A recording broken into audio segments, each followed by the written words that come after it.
कसं कसं अशा लोक तुम्हाला अगोदर एक ॲप्लिकेमध्ये काय त्याच ॲप्लिकेमध्ये न्यू लाल किल्ला ॲड झाला. हा गाईस, न्यू लाल किल्ला ॲड झाला. तो कसं डाउनलोड करतो तो पण सांगितलेला आहे. याची लोकेशन काय आहे तो पण सांगितलेला आहे. तर चला गाईस, मी तुम्हाला आधी कसं आहे तो दाखवत आहे. लाल किल्ला कोण गेलं तर लाल किल्ला होतं मला कमेंट करून सांगा. मी कधीच नाही गेलो गाईस. चला मी तुम्हाला ऑन कॅमेरा ऑन करून दाखवत आहे. गाईस तुम्हाला आत्मकशी दाखवते बघा. आपल्या इंडियाचा फ्लॅग आणि आत्मकशी दाखव खाली. सो गाईस तुम्हाला आता बाकीचं दाखवत आहे. माझ्याशी एकदम मस्त लागतं गाईस. एकदम मस्त लागतं. यासाठी इंडिया लाल किल्ल्याला आलो आहे.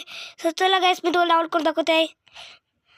गाईस डिस्क्रिप्शनमध्ये लिंक भेटेल, ती लिंक डाउनलोड करायची. गेममध्ये येऊन तुम्हाला डिस्क्रिप्शनमध्ये लिंक भेटेल, ती लिंक डाउनलोड करायची. त्याच्यानंतर तुम्हाला यूज सर्च क्लिक करून पेस्टवर क्लिक करून तुम्हाला गेम टायमर स्टार्ट झालं. टायमर आपल्यावर रिस्टार्ट करायचं. त्याच्यानंतर तुमच्या गेममध्ये यो जो आहे ना, आता तुम्हाला लोकेशन सांगते आहे. यो जो एअरपोर्ट आहे ना, एअरपोर्टची पाठी तुम्हाला लाल किल्ला भेटेल. सो गाईस आजसाठी एवढं असतं. तो केलं. Bye bye. Like and subscribe. आणि आज आहे एपिसोड 27. आज एवढा तर लाईक अँड सबस्क्राईब.